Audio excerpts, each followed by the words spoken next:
Баршаңызға сәлем достар, менің каналыма қош келіпсіз. Бүгін сіздермен ерекше видео болмақ, яғни мына 5 тауықты бөліп, осылардан полуфабрикат жасаймыз, яғни 10 түрлі тағам түрін жасап, полуфабрикат дайындайтын боламыз. Видеоның соңына дейін қарап, менімен бірге жасаңыздар. Ал қыздар, кеттік пе? Ол үшін былай жасаймыз. Мінеке қыздар, біздің тағамдарымыз дайын. Дәл осылай полуфабрикат етіп, дәл қазір қатып тұр. Дәл осылай кез келген уақытта шығарып жасай беруге. Ал бұл тауықтың аяқтары ассортиға жасауға, пешке пісіріп аламыз. Сол жеткілікті. Дайын маринадталып тұр. 2 рет пісіріп алуға 2 пакетке бөліп қойғанмын. Ал бұл 2 пакеттегі тауықтың сан еттері, яғни картоппен пеште пісіріледі, яғни тағам түрі. Шығарып, жұмсаған соң картоппен пешке пісіріп аламыз. Ал бұлар бізде тауықтың қанаттары. Маринадталып, жартылай пісіп, сухаримен дайын тұр. Майға қуырып алсақ жеткілікті. Бұл да ассортиларға қойғанға өте әдемі болады. Мінеки, барлығын осылай қатырып дайын етіп қойдық. Енді бізде тауықтың етін пеште маринадта пісіп дайын тұр. Ол бұны салаттарға қосқанға өте дәмді. Яғни тауықтың етін қайнатқанша осылай әдемі.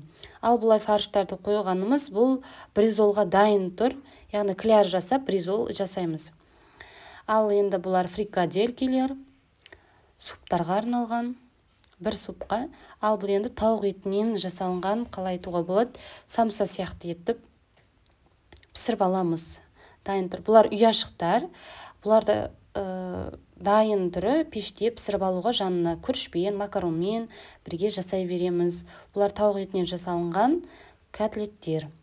Осылардың барлығы 5 тауықтың еттерінен жасалынды. Тек қана көкөністер и басқа да заттар қосылды. Оны видеода бірге жасайтын боламыз. Енді ет аздау сүйекті жерлерін осылай қайнатып етін алып қалдым және сорпасын бөлек алып қалдым.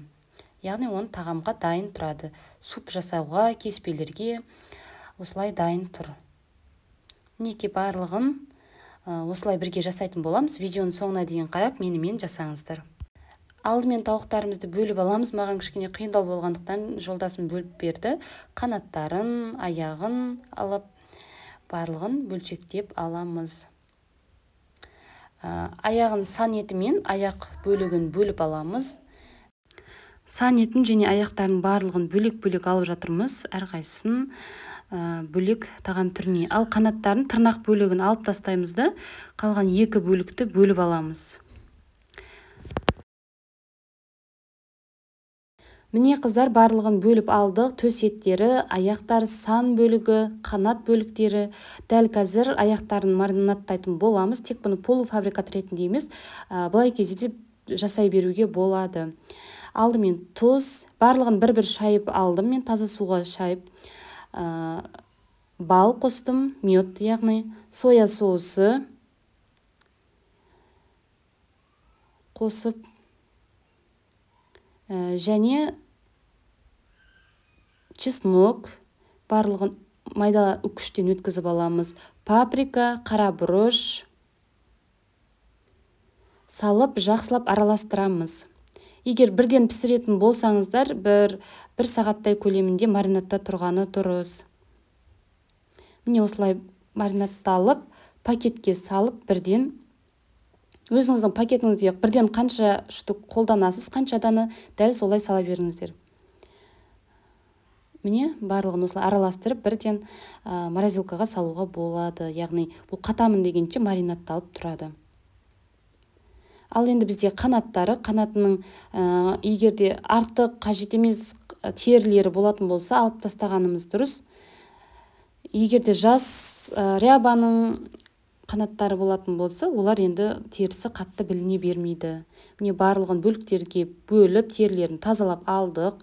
Тұз, қара бұрыш, паприка қосамыз, аздап ащы бұрыш қосамыз. Енді ащыны қалай қаншалықты керек сіздерге, соншалықты қосамыз. Тауық етіне арналған приправалар, окорочкаға арналған приправа болса да, содан қосамыз. Үкіштен майдалап чесногымызды өткізіп аламыз да, жақсылап араластырамыз барлығын. Әбден сіңгенше араластырып, бір жарты сағат 40 минутқа маринадқа қойып қоямыз. Сосын осылай пештерге барлығын теріп шығамыз. Пергамент қағазын төсеп қызып тұрған пеште бір 160-170 градус шамасында 20-22 минуттай жартылай пісіріп аламыз. Пеште піскен соң бірден шығарамыз. Ал енді жартылай піскен соң клярын жасаймыз, яғни жұмыртқаға керек болады. Дәл осы сухари болса тіпті жақсы, өте көрінісі де өзі де әдемі болады. Осы корейский сухари, ол болмаса жай ғана нанның үгітіндісін қолданамыз. Жұмыртқаны жақсылап араластырып алдық. Ұн қажет болады. Бірінші жұмыртқаға саламыз, сосын ұнға, сосын қайта жұмыртқаға, сосын сухариге саламыз. Бұл сухари болса да, нанның үгітіндісі болса да, соған салып қоямыз. Егер бірден пісіретін болсаңыздар, дәл осылай жасап алып, сосын майға пісіріп ала береміз. Міне барлығын дәл осылай бірінші жұмыртқа, ұн, жұмыртқа, сосын қайта сухариге батырамыз. Мен екі түрінен де жасадым. Жартысын осы корейский сухаримен, жартысын нанның үгітінділерімен жасадым. Екеуінің де көрінісін пісірген кезде көресіздер, яғни видеосын салатын боламын. Барлығын осылай жасап алып, тақтайдың үстіне пешевой пакет төсейміз міндетті түрде, ыдысымызға жабысып қалмас үшін. Осылай әбден морозилкада қатқан соң, кем дегенде 3-4 сағатта қатады. Қатқан соң ыдыстарымызға осылай салып, ыңғайластырып, морозилкаға салып қоямыз. Кез келген уақытта шығарып, майға қуырып алуға. Ал енді бізде сан еттері, бұлардың барлығын маринаттап, яғни картоппен пісіруге дайындаймыз. Дайын маринатталып тұрады. Сосын картопты қосып, пеште пісіріп алуға. Алдымен чесноктарымызды майда күштен өткізіп аламыз. Тұз қосамыз. Төменге барлығын қалдырып кетемін жазып. Менде яғни 5 тауықтың сан еттері. Кетчуп болмаса, томат пастасы да болады. Кетчуп немесе томат пастасын қолданамыз. Майонез. Не барлығын мөлшерімен қостым. Ал енді қара бұрыш, паприка қосамыз.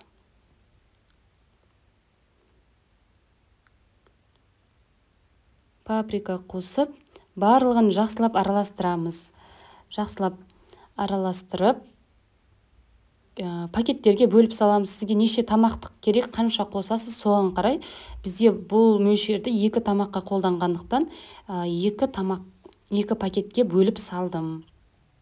Жай пакеттерге де салып қоюға болады, тек қана аузын жақсылап бекіту керек, яғни ауа кірмейтіндей, шықпайтындай болуы керек. Біздің маринатталғанның иісі шығып тұрмауы керек, яғни морозилкада. Дәл осылай 2-ге бөліп, соусының барлығын ішіне салып жібереміз, ыдыстың түбінде қалғандарды.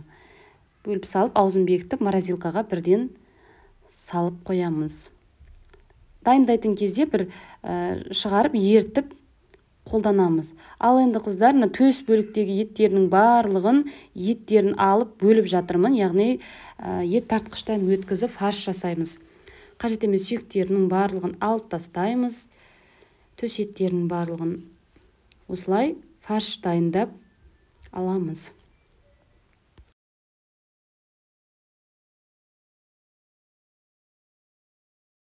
Міне барлығын фарш жасауға дайындап алдық, ет тартқыштан өткізуге, яғни мына бөлігін, бір төс бөлігін және 1-2 бөліктерді алып қалдым, ол салатқа дайындап қоямыз.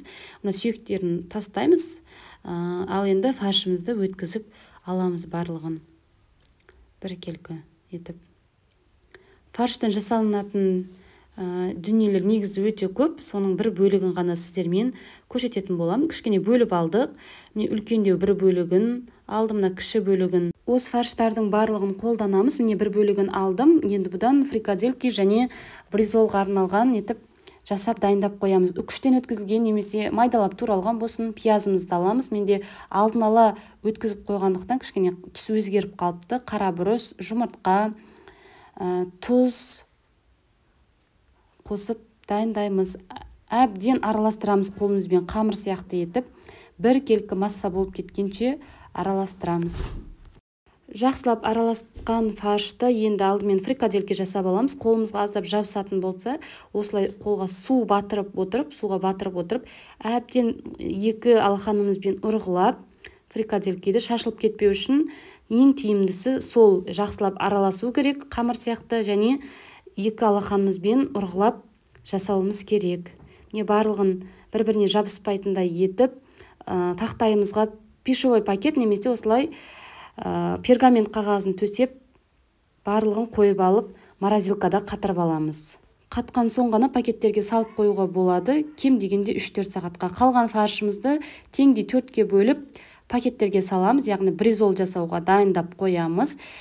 Пакеттерге салып, домалақ етіп, яғни сковородканың көлемінде етіп, жұқа етіп осылай жайып аламыз. Оқтаумен жайсаңыздар да болады.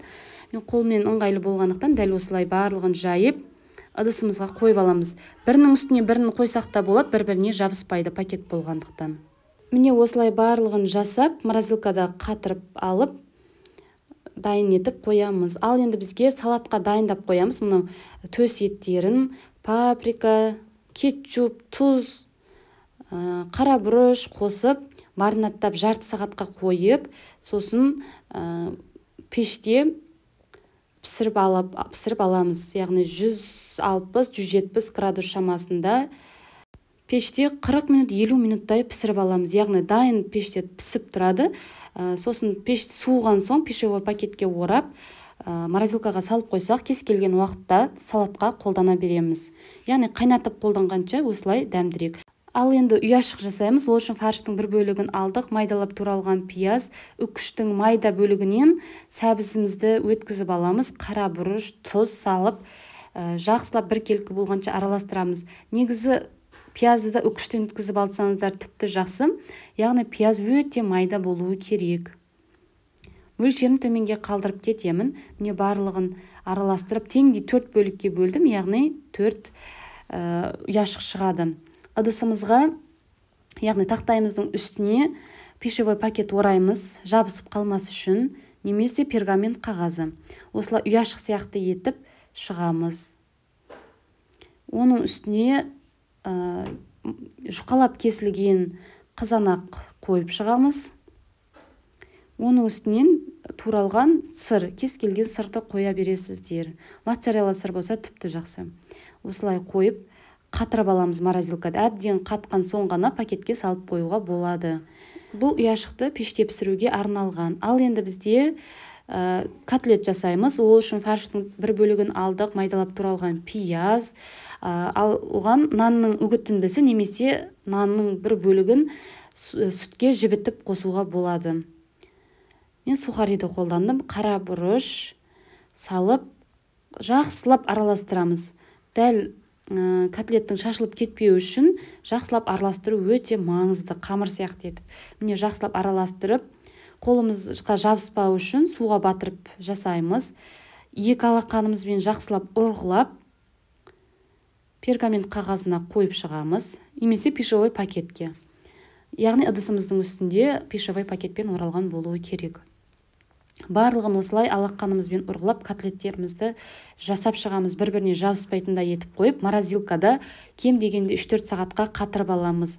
Қатқан соң ғана пакеттерімізге салып,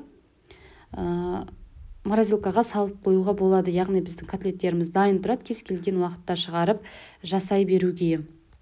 Мінекей біздің әп-әдемі котлеттеріміз дайын. Ал енді тауықтың сүйекті бөліктерін суға салып қайнатып, бір пісіріп аламыз. Еті бір қатты жұмсап кеткенше пісіру керек емес, тек қана аздап жұмсап піссе жеткілікті. Пісіріп алған соң сүйектерінен еттерін алып, барлығын турап алдым, сүйектерін тастап, бетін жауып, морозилкаға саламыз. Сорпасын сүзгіштен өткізіп, суыған соң ғана бөтелкемізге құйып, морозилкаға салып қоямыз. Кез келген уақытта шығарып, суп жасауға, яғни кеспе суптарға өте жақсы болады. Шығарып, ертіп, қолдана береміз. Ал енді фаршымыздың соңғы бөлігі самса сияқты етіп жасадым. Фаршқа майдалап туралған картоп, пиязымызды салып, тұз, қара бұрыш қосып араластырамыз. Енді қамырға мен дайын осындай қатпарлы қамырды қолдандым, яғни дрожжевое слоеное тесто. Барлығын самса сияқты бөліктерге бөліп аламыз. Қандай үлкен, кіші өзіңізге қажет. Осылай барлығын жайып, салмамызды салып, бүгіп аламыз. Қалай ыңғайлы, солай бүксеңіздер болады. Дәл осылай гүл етіп бүктім. Дәл осы гүл самсаның видеосы менің парақшамда бар.